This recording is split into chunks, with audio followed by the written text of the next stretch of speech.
ওয়ামতাজুল ইয়াউমা আইয়ুহাল মুজরিমুন।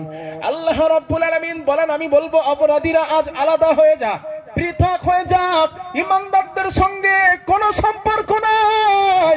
দুনিয়ার জমিনে ইমানদারকে দেখেছিস আর মেরেছিস, ইমানদারকে কষ্ট দিয়েছিস, ইমানদারের ঘর বাড়িগুলো উচ্ছেদ করে দিয়েছিস, ইমানদারের প্রতি তোরা জুলুম করেছিস না।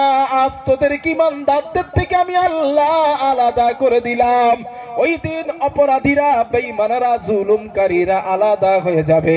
আল্লাহ তাআলা ফেরেশতাদেরকে ডাকবেন, ও ফেরেশতারা, ওই আমার নাফরমান বান্দাগুলা দাঁড়ানো,